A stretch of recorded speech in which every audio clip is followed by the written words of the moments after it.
إني ألقى الإناس في صومي وصلاتي ودعائي للرحمن وجميع الطاعات. What makes it stronger than the scientific method? Because as we say, the scientific method depends upon some people to come in the future and to falsify it. Do you get it? So we have some certain facts now in physics which can be falsified in the future. We don't know for a fact. You can't stand up and say that this fact of science and physics in quantum mechanics is definitely going to stay as it is for the rest of my lifetime and your children's lifetime. However, what I can say, looking, because I have the retrospective advantage, I can say that the Romans were defeated and that's that. Therefore, that's not going to change. Therefore, my evidence is stronger than the scientific evidence. Right. I've got nothing to say to that. Okay. What you're doing, though, which is interesting, is you're treating the scientific method like it's some sort of dictated method. I think it's more of a method that's arisen from common sense and logic. So is it not better, therefore, to, I don't know how to say this, but judge yourself and do this by a sensible method rather than a method that's been dictated to you by a religious text that relies on faith? Why do you discount the scientific method? Why do you need to do that? I like it. Right, okay. So why are you pitching it against the so-called Quranic method? I'm not. I'm just... You're saying the Quranic method is better than the scientific method? Yes, I ascertained in the beginning... But it's based on one book, whereas the scientific method is not based on anything in particular. I ascertained in the beginning with you, what is your standard of truth? Maths. And you said mathematics you and said science. Mathematics is a standard of truth, and I agreed that it is a standard of truth. Okay, yes. and you said science as well to some extent, and then therefore, now I've said to you how principally we find out facts in maths and science, and principally how we find out facts with the Quran. And I've showed you that actually there is a superiority in the way that the Quranic method as opposed to the scientific. That's all I've done. Well, I disagree with that because it's based on one book. So whereas the scientific method, it's not one path that you have to take. It's just what you're referring to the scientific community and the way they prove or disprove theories or work out their theories. It's a very vague term. There is no scientific method that just involves following one path, one process. Whereas your Quranic method is one process. You follow this exact process. I don't get there is actually one path, one process. With the scientific method, one scientist puts forward a theory. Yes, there is, but it's not a defined process. It is a defined process. It's not laid out in the book anyway. It is laid out in the book. You don't have to do it. Yes, you do have to do it. And that's where it comes into I'm not a scientist, so I don't know. No, there is the way I see the scientific method is just a term used to apply to science. A scientific method. Whereas the Quranic method is there is a book that tells you this is how you do it. First of all, the scientific method itself has undergone some kind of evolution, right? Yeah. That's the first point. I mean, in the you're last... arguing with someone who's actually quite ignorant about this, so... No, that's fine. Look, I mean, I don't think you're an ignorant person. I'm not a strong opponent. And this person is also... I'm not saying that you're not my opponent, okay? Let's not debating partner, right? Yeah, you're just a friend, right? Yeah. Or you're just someone that I'm having a conversation with here in the park and it's not raining, so it's a good day, yeah? For London. So I'm just telling you that this is... can you see that... I'm not saying here to be Muslim, therefore be Muslim. Although if you wanted to be, now you have proof. I'm just saying to you, at least see where I'm coming from. I do see where you're coming from, yeah. Yeah? Yeah. So, when atheists, I'm not saying that you're one of them, you didn't tell me you're an atheist, but I'm just assuming that non-religious people, they say that religious people, they believe in faith, and they really I would say, they caricature this thing philosophically in quite an embarrassing way. It's an embarrassing way of caricaturing it.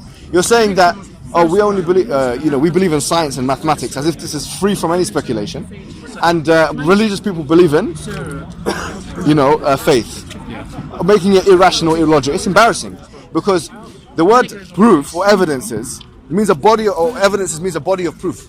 Yeah. Now, the body of proof that the Muslim is presenting might not be to the standard of the atheist, but the atheists have to realize that when they are saying that thing, they have to apply their very same standards to the things that they believe in. Rationalism, mathematics, science, etc. Nothing can be absolutely proven. Everything can be absolutely criticized, philosophically. But we work probabilistically. So if something works to a degree of 99% probabilistically, or 80% or 90%, me and you as reasonable people might come and say, you know what, that's enough. I believe this thing, and I'm certain of it. Do you see what I mean? And that's how we operate as Muslims.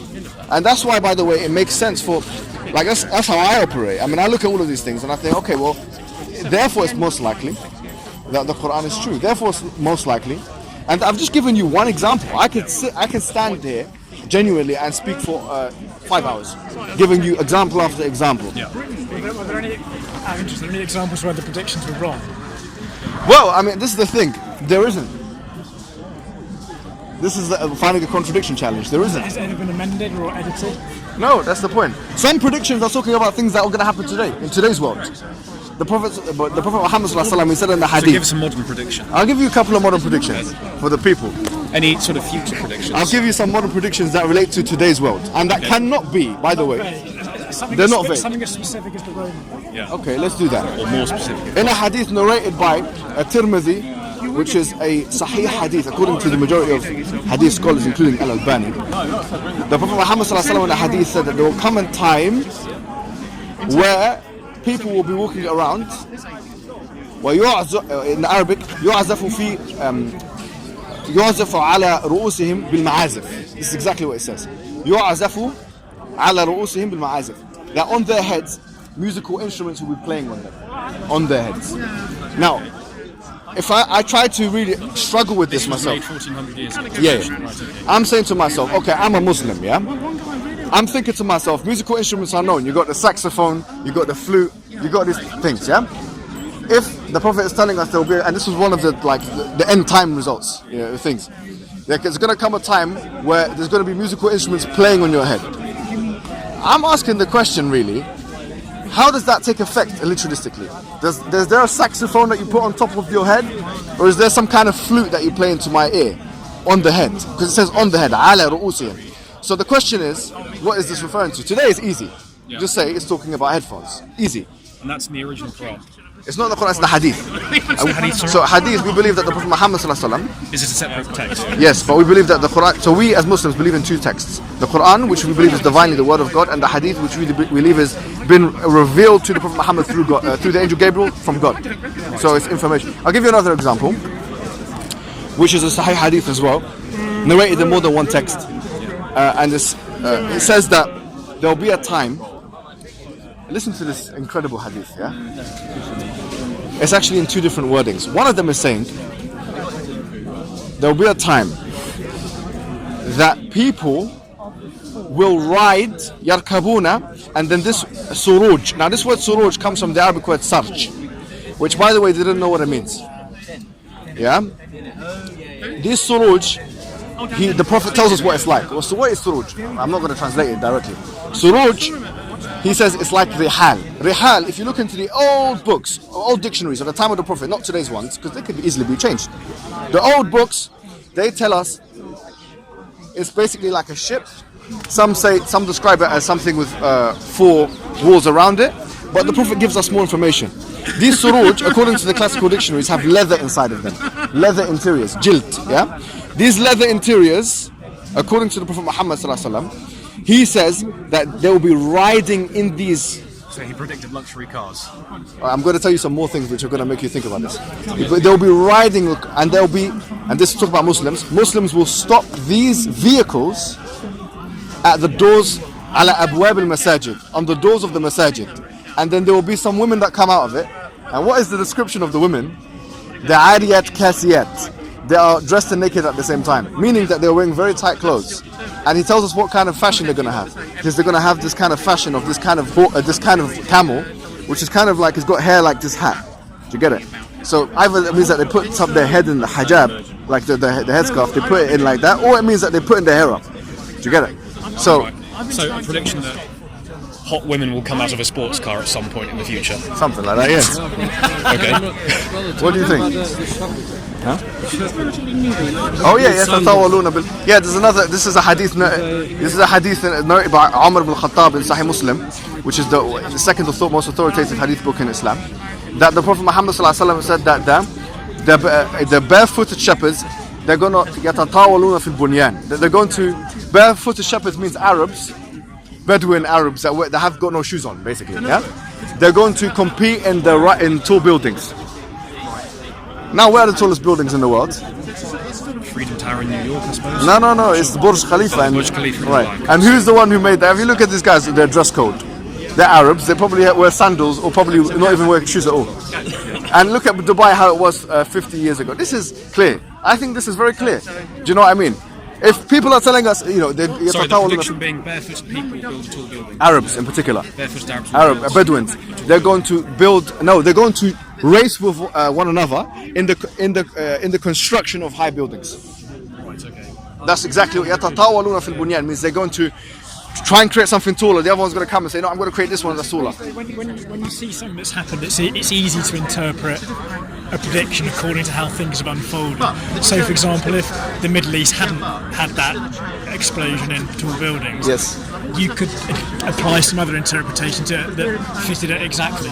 Yes, So, but to me, Yes. somebody who doesn't really have any commitment to any faith, to me, they're just pretty vague, loose words that could be applied to perhaps any evolution of many things. the word burj is clear in Arabic. It just means building or a structure, right?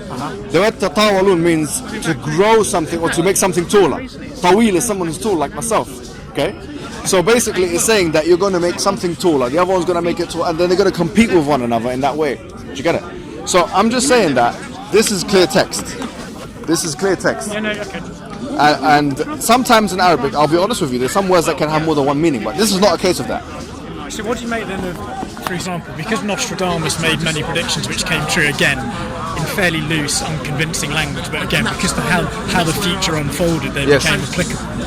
Does that therefore mean that Nostradamus therefore requires some form of religious status? These things will inevitably turn out to be That's true. right. Well, yeah. I mean, the thing is, you've got Over to... time, anything can turn out to be true. If that was Like the true, multiverse listen, theory, if you have infinity, at some point you'll have Shakespeare's works in infinity. nowadays you have gambling shops. I hope you don't use them, yeah, but William Hill, this and that, yeah? If people could genuinely tell the future, they put all their money onto, whatever it is that wins the game, you know what I mean? I don't know how this thing works. you put all my money on black, 100% this is going to happen, and then walk away. It's not like that. Life is not. That's why probability is incredibly handy in these regards. So I've given you 3 examples. I'll give you a 4th one. The Prophet Muhammad said that in the future, I'm talking about today, yeah? Today's world, not like, because he said that you're going to go into Egypt. He said you're going to, you're going to dominate Egypt. You're going to be in charge of Egypt. You're going to be in charge of, he alluded that he's going to be in charge of Yemen, that Islam will spread to Pakistan, that Islam will spread to India. Pakistan, as Sindh. In Arabic it's called as Sindh, which is... Yeah, of course not. But the region where Pakistan is called as Sindh. So as Sindh was referred to in the hadith, according to Abu Hurairah's hadith. And Al-Hind is India, no doubt. Yeah, Hind means India in Arabic. And that's narrated in a reliable hadith that the Islam will spread to that location. It's mentioned that in the hadith that you're going to qatiluna Turk, you're going to fight the Turkish people.